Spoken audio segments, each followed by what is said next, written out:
લક્ષ્ય ન્યૂઝ, એક નજર, એક લક્ષ્ય. રાધનપુર નગરપાલિકા સામે વિપક્ષના વિરોધના સૂર વધુ તેજ. રાધનપુર નગરપાલિકા સામે વિપક્ષના વિરોધના સૂર વધુ તેજ બન્યા છે.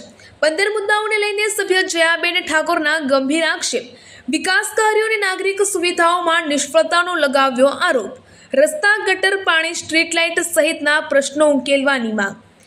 આરટીઆઈ અને રજૂઆતો છતાં કાર્યવાહી ન થઈ હોવાનો દાવો. વિરોધ માટે અનોખા કાર્યક્રમની કરાઈ જાહેરાત. જનતાને પ્રતિકાત્મક ગિફ્ટ સાથે જોડાવા કરાયું ખુલ્લું આમંત્રણ. નગરપાલિકા પ્રમુખને સોગાત સ્વરૂપે ભેટ અર્પણ કરાશે. પ્રશ્ન નહીં ઉકેલાય તો ઉગ્ર લોકશાહી આંદોલનની ચીમકી. રાધનપુરના રાજકીય માહોલમાં ગરમાવો. સત્તાધીશોના જવાબ પર સૌની નજર. રિપોર્ટર પંકજ સાધુ, પાટણ. નમસ્કાર, મારું નામ છે જયા ઠાકોર, રાધનપુર નગરપાલિકા વિપક્ષી સદસ્ય.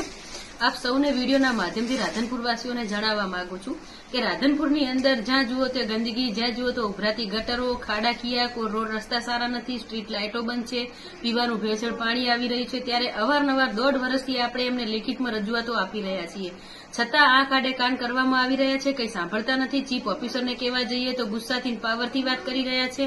એટલે અમે અમને રિમાઇન્ડર 2 વાર લેટરો આપ્યા છે, આરટીઆઈ પણ કરી છે, પણ કોઈ પણ જાતની હજુ સુધી અમને કોઈ માહિતી આપવામાં આવી રહેલી નથી.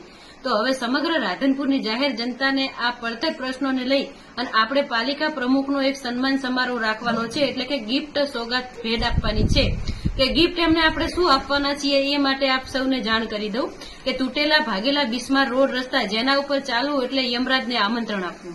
સાથે બીજું છે પીવાનું ગંદુ પાણી, જે બહુ જ ખરાબ અને ભેળસેળ પાણી આવે છે, કેમિકલ જેવું, જેને પી પણ ન શકાય.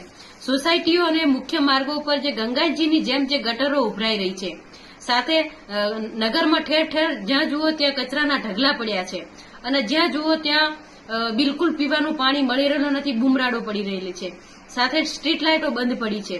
રાધનપુરને આટલું અદભુત અને રોગચાળા યુક્ત નરક બનાવવા પાછળ આપણા નગરપાલિકાના પ્રમુખશ્રીની રાત દિવસની કામચોરી અને નિષ્ફળતા જવાબદાર છે. તો પછી આવી અદભુત નિષ્ફળતા બદલ તેમનું સન્માન કેમ ન કરવામાં આવે, એ વિચારીને આપણે એક આયોજન કર્યું છે. માટે હવે અરજીઓ તો આપણે કરીને થાક્યા અને હવે અરજીઓનો સમય થયો છે પૂરો. તો હવે પ્રમુખશ્રીને તેમની ભાષામાં જવાબ આપવા માટે રાધનપુરની જનતાને એક ખાસ કટાક્ષ રીતે ગિફ્ટો આપવા માટે એક સ્વાગત માટે જવાનું છે. તો સૌએ વધારજો. પ્રમુખશ્રીનું સ્વાગત કઈ રીતે આપણે કરીશું એની થોડી વિગત આપી દઉં કે રાધનપુર સ્પેશિયલ ગળસણ પાણીની બોટલ, એટલે કે પાલિકા આપણને જે ગંદુ પીવડાવે છે પાણી, તેની જ બોટલ ભરી પ્રમુખશ્રીને ભેટ આપવાની છે, જેથી તેઓ એસી કેબિનમાં બેસી અને આ પવિત્ર ગંગાજળ જેવા પાણીનો સ્વાદ માણી શકે. ઉભરાતી ગટર અને શાહી મૃત, એટલે કે ગટરના કાળા પાણીનો પાલિકા મુખ્ય જે દરવાજો છે તે પ્રમુખની ચેમ્બરમાં ભેટ તરીકે તેમને અર્પણ કરી આપીશું. સાથે રોડના ખાડાની માટીની એક ટ્રોફી બનાવીશું, જે તૂટેલા રસ્તાઓમાંથી ઉખડેલા પથ્થરો અને માટીને મસ્ત ગિફ્ટ પેક કરી અને પ્રમુખશ્રીને બેસ્ટ રોડ કન્સ્ટ્રક્શન એવોર્ડ તરીકે અમને આપીશું. જાહેર કચરાનો શાહી બુકે, એટલે કે નગરના રસ્તા ઉપરથી જે વીણેલા પ્લાસ્ટિક અને કચરો જોરદાર ગુલદસ્તો બનાવશું અને તેમના ટેબલ ઉપર શોભા વધારવા માટે તેમને ગિફ્ટ રૂપે આપીશું. આ જે તમામને જે આયોજન કરવાનું છે અને ટૂંક સમયમાં હું તારીખ જાહેર કરીશ ને એ તારીખે આપ દરેક વિસ્તારમાં જેટલા પણ પડતર પ્રશ્નો પડ્યા છે એ પડતર પ્રશ્નો લઈને સૌ વધારજો અને આપણે એમને ગિફ્ટ સ્વરૂપે સોગાદ અને ભેટ આપીશું. સૌને જય માતાજી.